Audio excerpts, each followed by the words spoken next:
Hello नमस्कार प्यारे विद्यार्थियों, स्वागत है आपका प्रभा एकेडमी के इस डिजिटल मंच पर। कैसे हैं आप सब लोग? बहुत दिन हो गए। उम्मीद करता हूं कि आप सब लोग स्वस्थ होंगे और मस्त होंगे और धुआंधार पढ़ाई कर रहे होंगे। दोस्तों, जैसा कि आपको पता है, हम कक्षा 10 की विज्ञान में केमिस्ट्री को पूरा पढ़ चुके हैं और बहुत ही बेहतरीन तरीके से पढ़े हैं। इसमें हमने पूरी की पूरी क्लासेज जो है वो यूट्यूब पर भी डाल रखी है और हमारे ऐप पर भी है। ऐप पर हमने नोट्स डाले हैं, टेस्ट है या शॉर्ट नोट्स भी डालेंगे और प्रीवियस ईयर में जो क्वेश्चंस बोर्ड एग्ज़ाम में आए हैं वो भी हम लोग वहाँ पर डिस्कस करेंगे। तो आप लोग हमारा ऐप डाउनलोड कर लीजिए और नोट्स वहाँ से प्राप्त कर लीजिए। उम्मीद करता हूँ कि आप सारे लोगों ने नोट्स है वो लिख लिए भी होंगे और लिखें नोट्स तो बहुत बढ़िया रहेगा। आप लोगों को अपनी एक बढ़िया सी कॉपी के अंदर सारे के सारे नोट्स लिख कर रख लेने हैं, ठीक है। आज अपन लोग वैसे हमारे पास हमने पोल कराया यूट्यूब पर और देखा कि आपको कौन सा सब्जेक्ट पढ़ना है। अब हमारा नेक्स्ट फिजिक्स पढ़े या बायो पढ़े, तो बहुत सारे स्टूडेंट के मैसेज थे कि सर फिजिक्स ही स्टार्ट करवाई जाए। तो आज हम लोग फिजिक्स पढ़ेंगे और फिजिक्स में हमारा जो पहला चैप्टर है जो कि है प्रकाश का परावर्तन और अपवर्तन। तो हम लोग पाठ पढ़ने वाले आज प्रकाश का परावर्तन और अपवर्तन। तो सबसे पहले हम लोग हेडिंग डाल देते हैं प्रकाश का, है ना, या फिर ऐसे लिखा है प्रकाश, फिर लिखा परावर्तन और अपवर्तन या तथा अपवर्तन। तो ये नाम आप लोगों ने पहले सुने तो होंगे। पहली जो आपकी छोटी कक्षा थी वहाँ पर आप लोगों ने ये नाम सारे के सारे सुन रखे होंगे।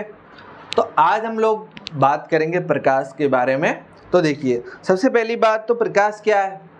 प्रकाश तो जो ये आपको उजाला दिख रहा है, जिस चीज़ों की वजह से आप मतलब एकदम जो आपका अंधेरा होता है, अंधेरा को जब गायब किया जाता है, यानी कि अंधेरे से निपटने के लिए हमारे पास क्या है, प्रकाश है। जैसे आपने देखा होगा दिन में हमारा सूर्य होता है, सूर्य से हमें प्रकाश मिलता है। रात में हम लोग लाइट्स या और चीज़ों के माध्यम से प्रकाश उत्पन्न करते हैं, ठीक है।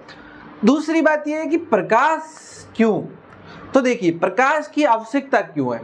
तो पहली बात तो ये, आप मेरे को बताइए, अगर मान लो आपको ये मारकर देखना है, आपको घर पे मारकर देखना या कोई भी वस्तु देखनी है, तो आप इनको कैसे देख पा रहे हो? क्या आपने कभी सोचा, जब आप कभी अंधेरे में कुछ सामान ढूंढते हो तो आपको दिख ही नहीं पाता है कि मारकर पड़ा है कि नहीं पड़ा है, या जो सामान आप ढूंढ रहे हो वो सामान आपको दिखता भी नहीं है। तो अब आपको ये लग रहा होगा कि अंधेरे में क्यों नहीं दिख रहा, उजाले में ही क्यों दिख रही है चीजें। तो देखो, प्रकाश होता है तब दिखती है। ये बात तो आपको समझ में आ गई कि प्रकाश होगा तभी तो चीजें दिखेगी। लेकिन अब आपके दिमाग में ये आ रहा होगा कि प्रकाश से हमें चीजें दिख कैसे रही है, क्या मामला होता है जिसकी वजह से हम लोगों को चीजें दिखती है। तो देखो, कोई भी प्रकाश की किरण, जिस वस्तु को हम देख रहे हैं ना, वो प्रकाश की किरण उस वस्तु पर आती है और टकरा करके वापस अगर हमारी आंखों तक पहुंचती है तो वो वस्तु हमें दिखाई देती है। क्लियर बात कि अगर मान लो हमें कुछ भी वस्तु देखनी है तो पहली बात तो प्रकाश की किरण उस वस्तु पर जाए और टकरा करके कहाँ आए, हमारे आंखों तक आए, तो वो वस्तु हमें दिखाई देती है। बाकी तो आपको पता है आगे की क्रिया जो है वो बायोलॉजी में होती है कि आंखों के पास ये ऐसी चीज़ दिख गई तो आंखें सूचना भेज दी है मस्तिष्क के पास और मस्तिष्क देख लेता है कि ये क्या है, मार्कर है या क्या है, कुछ भी जो भी होता है वो दिमाग अपने आप पता कर लेता है कि ये जो भी चीज़ है वो है।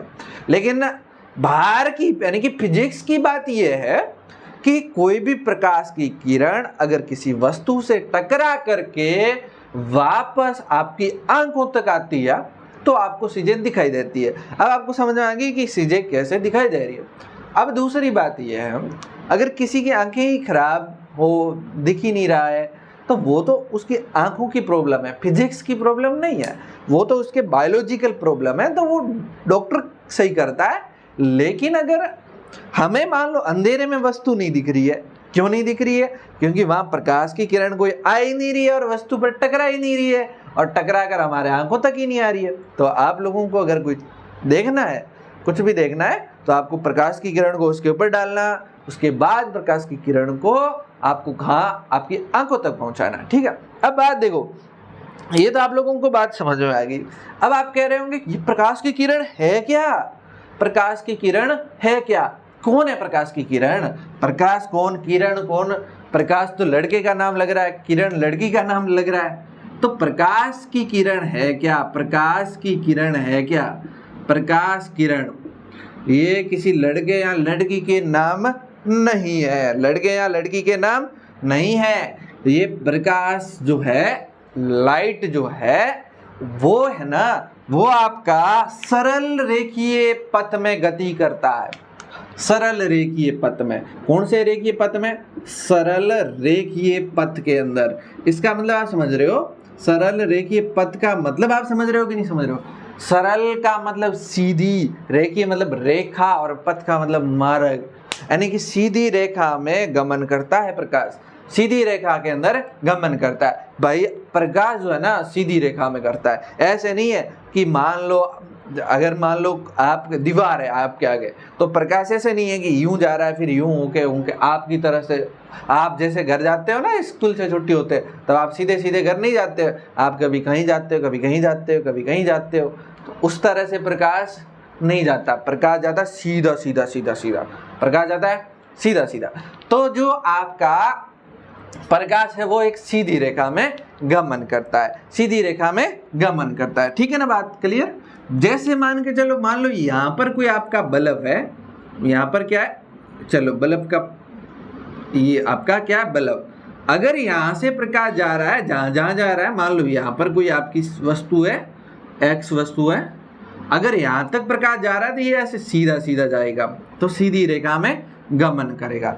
तो यही जो पथ है, एक सीधी रेखा का जो पथ है, सरल रेखा का जो पथ है, वही आपकी क्या है, प्रकाश की किरण है। आई बात समझ आए कि जो सीधी रेखा में जो आपका प्रकाश चल रहा है, वो पथ है ना जो, वो आपका क्या है, प्रकाश की किरण। क्लियर बात? ये मतलब काल्पनिक बात है ना, हमें किरणें थोड़ी दिख रही है। मान लो मेरे यहाँ पे लाइट जल रही है, वहां से प्रकाश यहाँ आ रहा है, मेरे को किरण थोड़ी दिख रही है, ऐसे थोड़ी, ऐसे लाइन की तरह थोड़ी दिख रही है, दिख तो नहीं रही है। ठीक है, कहीं कहीं चीजें आप इसको प्रैक्टिकली रूप से सीख सकते हो, लेकिन सामान्यतः ये जो है वो एक मतलब जो पथ है, इसका मार्ग है, वही आपकी प्रकाश किरण है। क्लियर बात?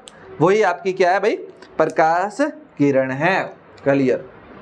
अब बात करते हैं, देखो प्रकाश से रिलेटेड आपको बहुत सारी घटनाएं दिखेगी। बहुत सारी घटनाएं कैसे? जैसे आप सुबह सुबह आप स्कूल आते हो, तैयार होके आते हो, तब आप देखते होंगे दर्पण में अपना मुंह देखते हो, जिसको आप कांच कहते हो, जबकि वो कांच होता नहीं है। कांच और दर्पण में थोड़ा सा फर्क है। देख लो बेटा, कांच और दर्पण के अंदर थोड़ा सा है फर्क। कांच और एक होता है दर्पण। क्या फर्क है पता है? कांच पारदर्शी होता है, कांच पारदर्शी होता है, और इस कांच के एक साइड में हम कर लें पॉलिश, कांच के एक साइड में हम क्या कर लें, पॉलिश कर लें, तो वो बन जाता है दर्पण। ठीक है ना? अब जैसे गाड़ी है, कोई गाड़ी, बस में चढ़ते हो ना, तो बस जहाँ ड्राइवर गाड़ी चलाता है, उसके आगे जो कांच लगा होता है, जिस कांच लगा होता है, यहाँ आपकी खिड़की के पास कांच लगे होते हैं, वो उसके आर पार आप देख सकते हो ना, पारदर्शी होता है। ड्राइवर देख रहा है ना आगे गाड़ी आ रही है कि नहीं आ रही है, तो वो उसमें से देख रहा है, तो वो क्या है, कांच है। लेकिन आप जो मुंह में देख रहे हो, मुंह देख रहे हो, जिस सुबह सुबह वो उसके कांच था, उसके पीछे क्या है, पॉलिश करी हुई है, तो आप उसमें मुंह देख सकते हो, आर पार थोड़ी देख सकते हो। तो उसमें क्या देख सकते हो आप, मुंह देख सकते हो, तो वो आपका क्या होगा, वो आपका दर्पण होगा, है ना। तो गाड़ी है, गाड़ी के साइड में जो कांच लगे रहते हैं ना, जिसमें देख रहा है पीछे कोई गाड़ी आ रही है कि नहीं आ रही है, ऐसे, है ना, तो वो क्या होते हैं, वो दर्पण होते हैं। तो आपको कांच और दर्पण में छोटा सा फर्क आप लोगों को दिखता है, ठीक है ना। फर्क तो बहुत सारे हैं, लेकिन आपको सिंपल सा यहाँ से समझ में आ जाएगा कि कोई कांच है या वो कांच है कि दर्पण है। ठीक है, चलो भाई अब देखो, एक तो ये चीज, ये मामला प्रकाश से रिलेटेड है कि आप दर्पण में अपना चेहरा देख रहे हो तो वो कैसे दिख रहा है, ये प्रकाश की घटना है। कैसी घटना है, तो वो भी अपन इसमें पढ़ने वाले हैं। दूसरी बात हम पढ़ेंगे, जैसे आप लोगों ने देखा होगा जो तारे होते हैं ना, तारे रात में ऐसे लगेंगे टिमटिमाते हुए। तारे रात में कैसे लगते हैं, टिमटिमाते हुए, है ना। टिमटिमाते हुए का मतलब कभी आपको लगेगा कि ये तारा है, दिख रहा है, कभी थोड़ी देर बाद आपको लगेगा नहीं दिख रहा है, फिर दिख रहा है, नहीं दिख रहा है। तो इस तरह से आपको सारे के सारे तारे दिखाई देते हैं।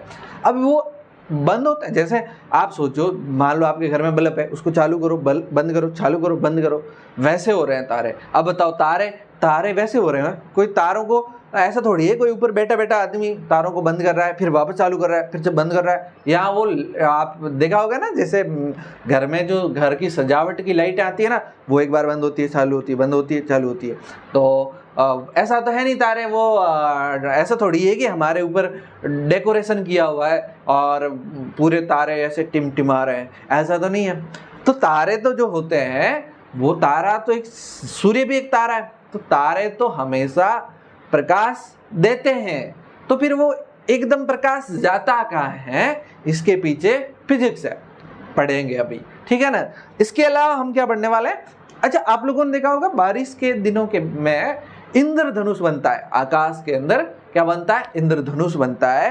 तो इंद्रधनुष के पीछे की फिजिक्स भी हम लोग इस चैप्टर में पढ़ेंगे। उसके अलावा जैसे आपने देखा होगा, जैसे हम लोग पानी के अंदर पेंसिल डालते हैं, पानी के अंदर पेंसिल डालेंगे तो आपको पेंसिल थोड़ी सी मुड़ी हुई दिखाई देगी। सीधी पेंसिल को डालोगे तो मुड़ी हुई दिखाई देगी, कैसे, है ना। या फिर आपने देखा होगा पानी से भरी हुई कोई बाल्टी है तो उसका जो पेंदा है, तल है, वो आपको थोड़ा ऊपर उठा हुआ दिखाई देगा। तो इस तरह की ये जो सारी घटनाएं हो रही है, ये प्रकाश से रिलेटेड है। ये किससे रिलेटेड है, प्रकाश से रिलेटेड है। कैसे बन रही है, कैसे क्या हो रहा है, उसके बारे में हम लोग इसी चैप्टर में पढ़ने वाले हैं। क्लियर बात, इतनी बात है, क्लियर होगी। अब अपन एक नाम आप लोगों को यहाँ पर एक चीज समझ में आ गई, प्रकाश जो है सरल रेखीय पथ में गति करता है, ठीक है ना, सरल रेखा में जाता है, सीधा सीधा जाता है। लेकिन आपको एक नाम ध्यान रखना, विवर्तन।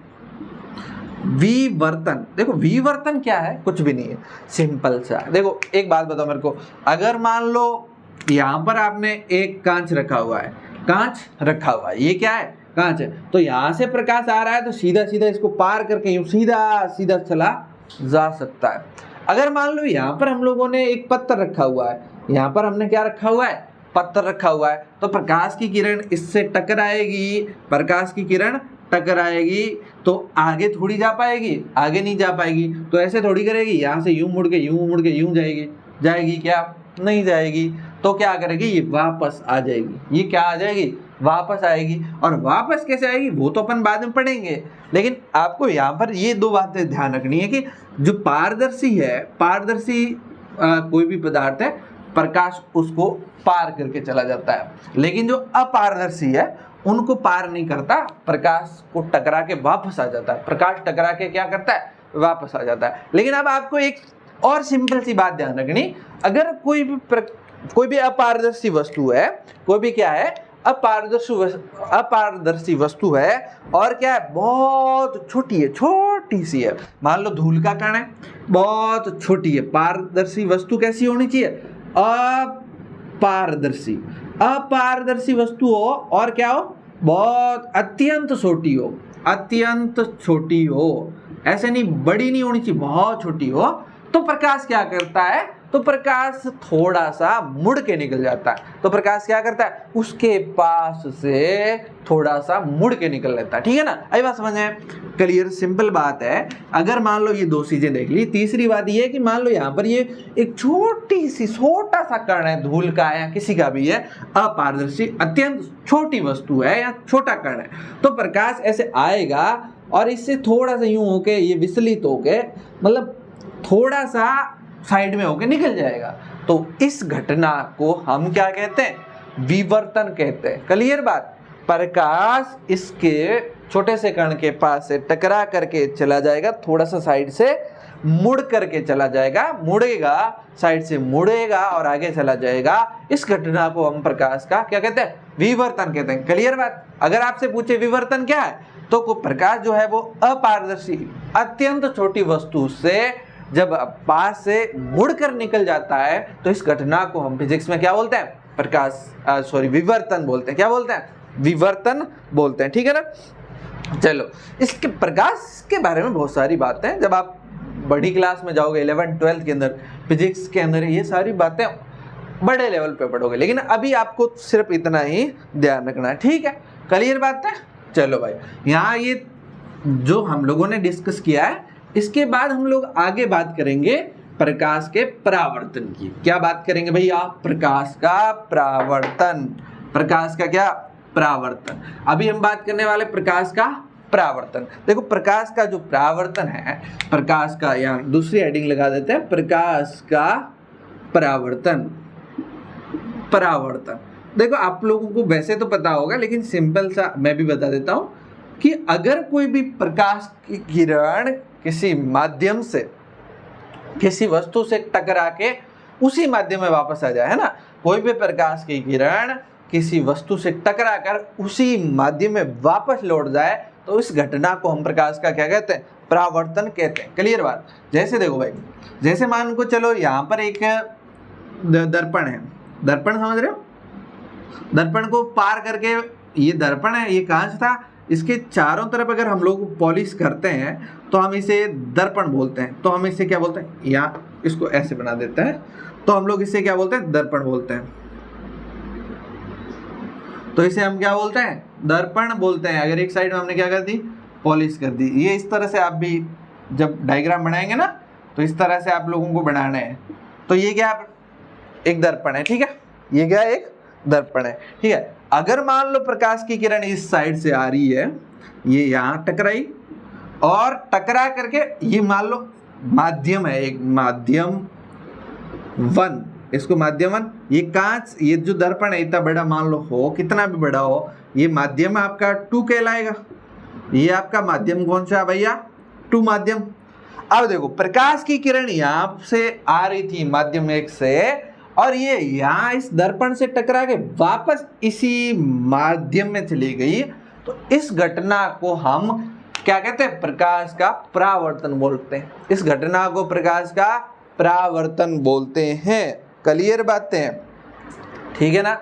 अब देखो, यहाँ से आपको कुछ बातें आप लोगों को समझनी है। देखो, यहाँ से जो ये किरण आ रही है, जो आ रही है, इस किरण को हम लोग बोलते हैं आपतित किरण। ये जो किरण, आपतित का मतलब जो आ रही है ना, ये आपतित किरण, ये कौन सी किरण है भाई?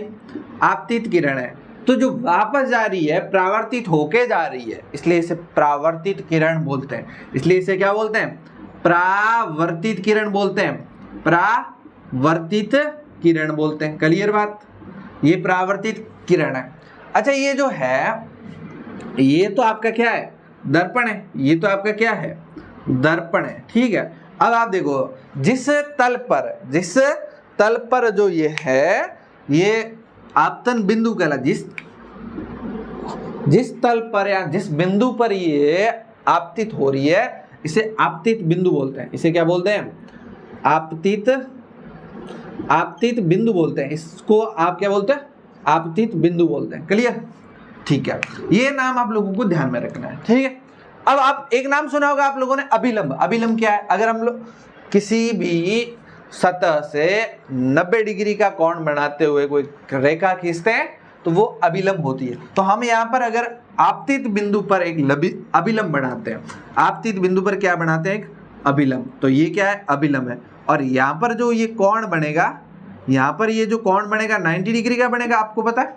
ठीक है? तो ये आपका क्या है? अभिलंब है। ध्यान रखोगे, ये आपका क्या है? अभिलंब है। ये आपका क्या है? अभिलंब है। क्लियर? ओके? ये आपका क्या है? अभिलंब है। ठीक है? अब देखो, अब आपको ये बातें आप लोगों को समझ आ गई। प्रकाश की किरण कहाँ कहाँ डगरा रही है, कहाँ कहाँ क्या हो रहा है। ठीक है? अब आप लोगों को एक और बात समझनी है। अब हमें मिलेगा प्रकाश का परावर्तन, तो समझ में आ गया। प्रकाश के परावर्तन के नियम, प्रकाश के परावर्तन के नियम प्रकाश के परावर्तन के नियम जो है वो ध्यान रखना, नियम जो है वो आपके दो नियम है, नियम जो है वो आपके दो नियम है, सिंपल नियम है, आप लोग ध्यान रखना। उससे पहले आप देखो, अभिलंब और आपतित किरण के बीच में एक कोण बन रहा है, अभिलंब और आपतित किरण के बीच में एक कोण बन रहा है। देखो ये वाला जो कोण बन रहा है ना, ये वाला, ये आप अभिलंब और आपतित किरण के बीच में बन रहा है, इसलिए इसे आपतन कोण बोलते हैं। इसे क्या बोलते हैं? आपतन कोण बोलते हैं। इसे क्या बोलते हैं? ध्यान रखना, आपतन कोण। इसको आई से लिखते हैं, इसको किससे लिखते हैं? कोण आई से, ठीक है।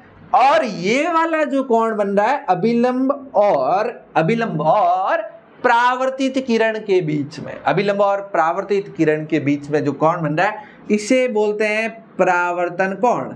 इसे क्या बोलते हैं? परावर्तन कोण बोलते हैं। इसे क्या बोलते हैं? परावर्तन कोण। आई बात समझ है? इसे कोण आर से लिखते हैं। इसे किससे लिखते हैं? कोण आर से लिखते हैं। क्लियर बात? अब आपको परावर्तन के नियम पढ़ने हैं। परावर्तन का नियम ये है, पहला नियम, आपतन कोण और परावर्तन कोण बराबर होते हैं। पहला नियम क्या? आपतन कोण मतलब कोण आई बराबर कोण आर। क्लियर? आपतन कोण और परावर्तन कोण हमेशा बराबर होते हैं। क्लियर बात? अगर मैं तुमसे कहूं बेटा एक कोई प्रकाश का परावर्तन हो रहा है, वहां आपतन कोण का मान अगर मैं कहूं कि 30 डिग्री है, तो आप मेरे को परावर्तन कोण का मान बता दोगे? सिंपल सा है, दोनों कोण हमेशा बराबर होंगे, तो बराबर होंगे तो उसका भी मान कितना हो जाएगा? 30 डिग्री सेल्सियस, 30 डिग्री हो जाएगा। ठीक है ना? सेल्सियस कहां से आ गया भाई? ये ध्यान रखोगे। अगर मैं तुमसे कहूं कि आपतन कोण का मान 60 डिग्री है, तो परावर्तन कोण का मान कितना होगा? तो 60 डिग्री हो जाएगा। अगर मैं तुमसे कहूं परावर्तन कोण का मान 50 डिग्री है, तो आपतन कोण का मान कितना होगा? बराबर। आई बात समझ है? बराबर। ठीक है ना? अगर मैं तुमसे कहूं कि आपतन कोण और परावर्तन कोण दोनों का योग 60 डिग्री है, तो आपतन कोण का मान कितना होगा?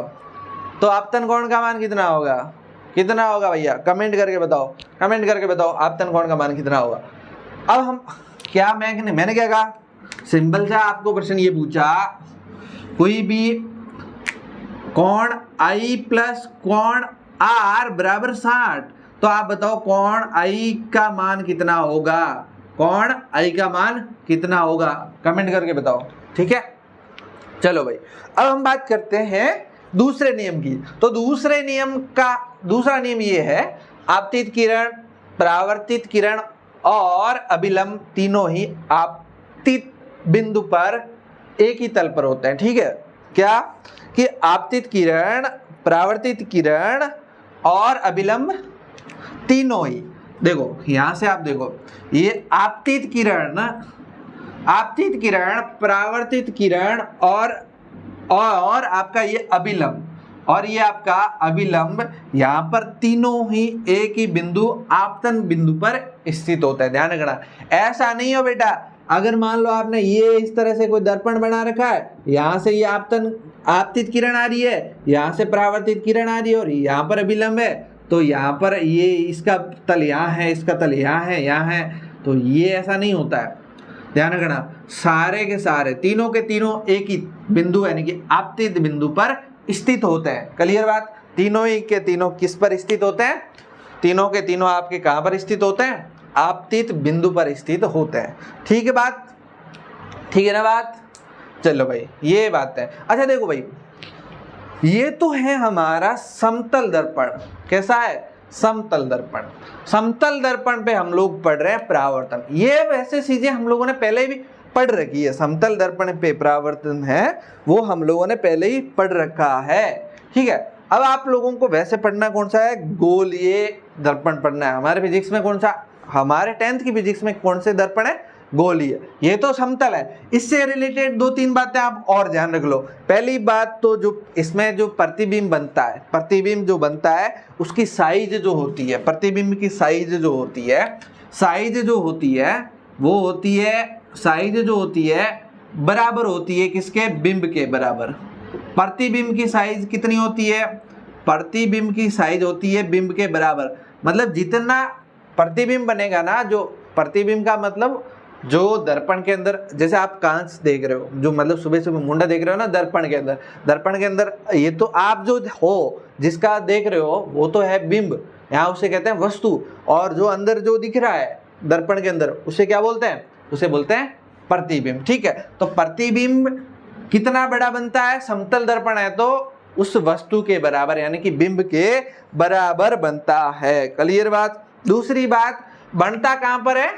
दर्पण के पीछे बनता है। बनता कहां पर है? दर्पण के पीछे। ऐसा थोड़ी है दर्पण के आगे तो नहीं बन रहा ना, पीछे ही बन रहा है। मान लो ये दर्पण है तो इसके पीछे वहां बनता है। और कितना पीछे बनता है? जितना आप दर्पण से आगे कितने खड़े हो। अगर मान लो आप 5 फुट इधर खड़े हो दर्पण के, तो आपका प्रतिबिंब 5 फीट पीछे बनेगा। आई बात समझ है? प्रतिबिंब कितना पीछे बनेगा? 5 फीट पीछे बनेगा। आई बात समझ है? इसके अलावा जो आपका प्रतिबिंब होता है ये हमेशा सीधा होता है। समतल दर्पण का प्रतिबिंब सीधा होता है और जो सीधे होते हैं वो आभासी होता है। सीधे जो होते हैं प्रतिबिंब वो होते हैं आभासी। तो समतल दर्पण के बारे में आप लोगों को ये बातें समझ में आ गई कि प्रतिबिंब होता है वो एक तो साइज में उसके बराबर होता है, सीधा होता है, आभासी होता है, और कितना दूर बनता है? जितना दूर आपने वस्तु को रखा हुआ है। क्लियर बात? ये बातें आप लोगों को समतल दर्पण के बारे में पता होनी चाहिए। लेकिन हम क्या पढ़ेंगे? हम पढ़ेंगे अभी गोलीय दर्पण। गोलीय दर्पण का मतलब क्या होता है कि दर्पण की सतह जो है ऐसे गोल होनी चाहिए, एकदम सीधी नहीं, समतल नहीं, तो कैसी होनी चाहिए? गोल होनी चाहिए। ठीक है ना? अच्छा, जो परावर्तन है ना, सामान्यतः 2 टाइप का होता है। सामान्यतः परावर्तन कितने टाइप का है? 2 टाइप का। एक तो आपका नियमित परावर्तन है, एक तो आपका नियमित, और एक होता है विसरित। ठीक है ना? लेकिन आपके कोर्स में नहीं है, इसलिए हम लोग इससे नहीं पढ़ेंगे। लेकिन जो चीजें आपके काम की थी वो हम लोगों ने पढ़ ली है। ठीक है ना? चीजें आप लोगों को समझ में आएगी। अगर ये जो जहां से प्रकाश की किरण टकरा के वापस जा रही है उस सतह को परावर्तक सतह बोलते हैं। उस सतह को क्या बोलते हैं? परावर्तक सतह बोलते हैं। क्लियर बात?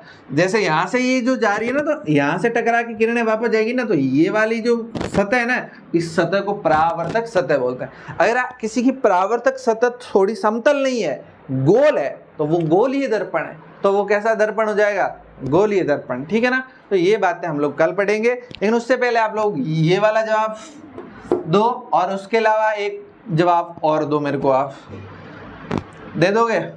एक क्वेश्चन आप लोगों के लिए छोड़ के जाता हूं। ये मान लो